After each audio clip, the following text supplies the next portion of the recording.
Hello friends, welcome to my channel. এর আগে আমি আপনাদের সাথে জয়পুর এবং উদয়পুরের ভিডিও শেয়ার করেছি।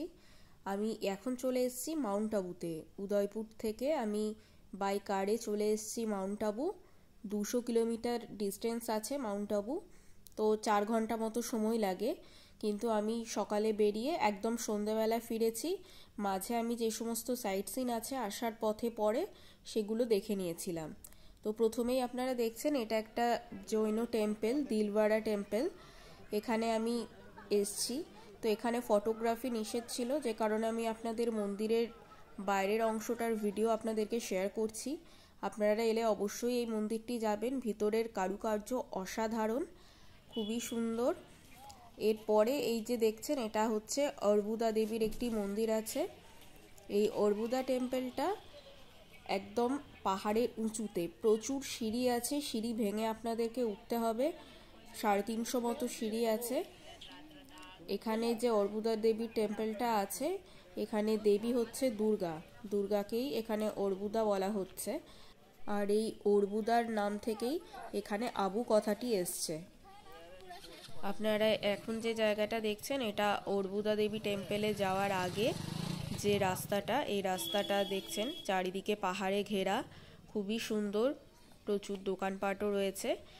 মন্দিরটি যেহেতু পাহাড়ের উপরে, তাই পাহাড় কেটে এখানে ধাপের পর ধাপ সিঁড়ি বেয়ে আপনাকে উঠতে হবে মন্দিরে।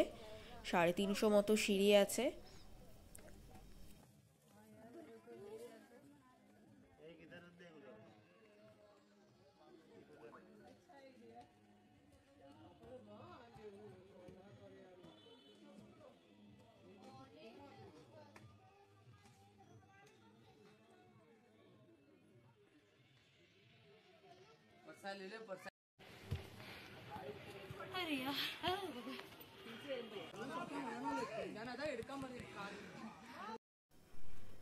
আপনারা দেখতেই পাচ্ছেন এবার পাহাড়ের চূড়ায় মন্দিরের একটু অংশ দেখা গেছে। আমরা অলমোস্ট চলেই এসছি। তো আর অল্প সিঁড়ি বাকি আছে। আপনাদেরকে আমি পুরো মন্দিরের বাইরে সমস্তটাই দেখাচ্ছি। এরপর মন্দিরের ভিতরটা হচ্ছে ফটোগ্রাফি অ্যালাউ নেই, যে কারণে আমি আপনাদেরকে দেখাতে পারছি না। এই দেখতেই পাচ্ছেন এই সামনে এটাই মন্দির। এই সিঁড়ি দিয়ে উঠে যে সামনে অংশটা দেখা যাচ্ছে।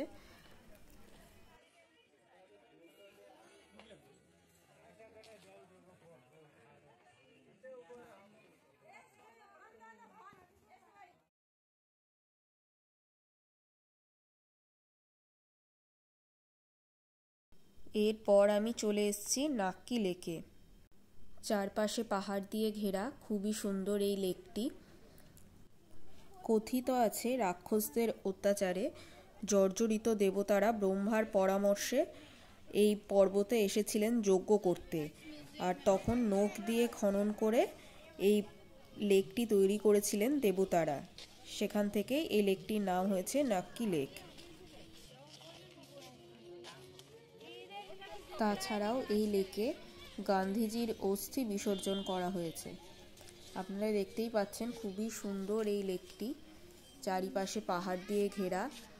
এছাড়াও এখানে হানিমুন পয়েন্ট, সানসেট পয়েন্ট আছে। আমরা এই লেকের ধারে এসেছি বিকেলবেলায়, আর একটু পরেই সানসেট হবে। আমরা সানসেট পয়েন্ট থেকে সেটা দেখেই ফিরব।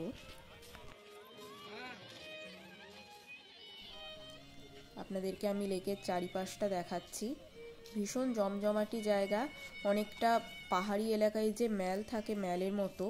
এই ধরুন গ্যাংটক বা দার্জিলিংয়ের যে ম্যাল রোড থাকে, ম্যালের ধারে যেরকম ভালো লাগে, এখানকার লেকের চারপাশটাও ঠিক ততটাই সুন্দর।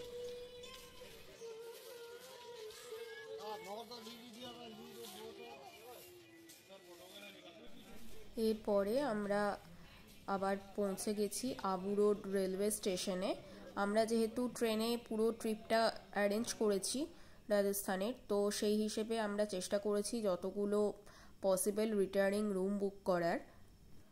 আমরা আবু রোড রেলওয়ে স্টেশনে রিটায়ারিং রুম বুক করেছিলাম। এটাই মাউন্ট আবুর একমাত্র রেলওয়ে স্টেশন। মাউন্ট আবু তো একটি হিল স্টেশন, তো সেখান থেকে একটু নেমে নিচের দিকে রেলওয়ে স্টেশন আছে আবু রোড। তো যে কারণে আমি এখন আবু রোডের দিকে যাচ্ছি। পরবর্তী ভিডিওতে আমি আপনাদেরকে আবু রোডের যে রেলওয়ে রিটায়ারিং রুম সেটা আপনাদের সাথে শেয়ার করব।